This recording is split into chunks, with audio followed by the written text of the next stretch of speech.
ना नहावे ना धोवे। अरे तू कपड़ा ने काय गुना बदल एक ही कपड़ा में सबरे दिना ने कर दे, बोले लाला धोवे पड़ेंगे, श्रम है जाएगो, बड़ी मेहनत होगी। ठाकुर जी बोले ऐसा कंजूस है, धन खर्च ना करो, या को नाम धन सुखा, तन सुखा मन सुखा धन सुखा। ये ठाकुर जी के सखा हैं। तो एक सखा को ठाकुर जी संग ले गए। अब कल हमने एक लीला सुनी थी कि ठाकुर जी जोगी बन करके गए और किशोरी जी से मिल, ऐसे ठाकुर जी अनेक रूप बना बना करके गए हैं पहले। ये तो हम सीधे अब ठाकुर जी के विवाह के लिए अपने आप को दिखावे जा रहे हैं, बरसाने यहाँ इससे पहले बहुत लीलाएं हो चुकी हैं। एक लीला और आती है कि एक बार ठाकुर जी श्यामा सखी बन करके गए। बंधु हमारे ठाकुर जी कैसे हैं? रूप, रस, स्पर्श, गंध और शब्द, ये पांचों से आपको अपनी ओर आकर्षित करने की सामर्थ्य रखते हैं।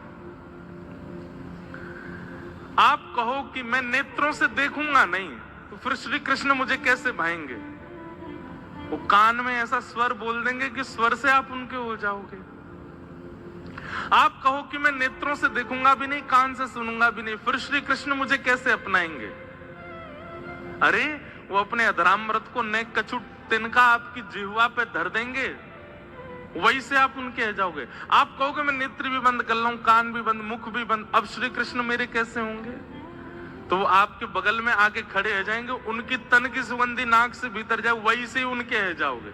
आप कहो आंख, कान, नाक, मुंह सब बंद कर लूं, अब श्री कृष्ण मुझे कैसे अपनाएंगे?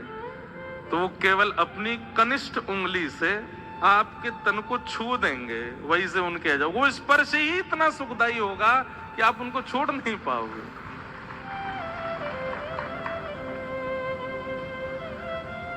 किशोरी जी कह रही हैं, अरे मैं अपने आप पे बाहर जा रही हूं, ये सखी कैसी है, या कि स्वर कितने सुंदर। ठाकुर जी खड़े खड़े बोले, अरे श्यामाजू मुंह को इतनी देर है गई खड़े खड़े, आप मेरो न्याय करोगी कि नहीं करोगी? किशोरी जी बोले, अरे मैं तो ऐसे बहल गई, बताओ कहा बात है? बोले मैं आपसे आज न्याय की याचना करके आई हूं। मैं रहूं नंदगाम में, और नंदगाम में नंद बाबा के महल के बिल्कुल समीप ही मेरा घर है। तो विशाखा जी बोली, तो नंद बाबा के पास जाती न्याय लेवे, तुम बरसाने का एक आई हो? बोले वहां तो ना कह सकूं, आप तो ही कहूंगी। किशोरी जी बोली, कहो। श्यामा सखी रोने लगी, ठाकुर जी रोने लगे, आंसू ने पहुंचने लगे। अरे मैं कहां बताऊं, कैसे मोहते कहूं, मुझ को तो लज्जा आ रही है बतावे में। श्री जी बोली, ऐसे मत करो, बताओ बताओ कहा बात है? बोले कल परसों में दही बेकवे के कायजे जाई रही, इतने में मार्ग में श्याम सुंदर आए गए। किशोरी जी थोड़ी सहम गई, श्याम सुंदर? बोला हाँ। अरे तुमने उनको बड़ो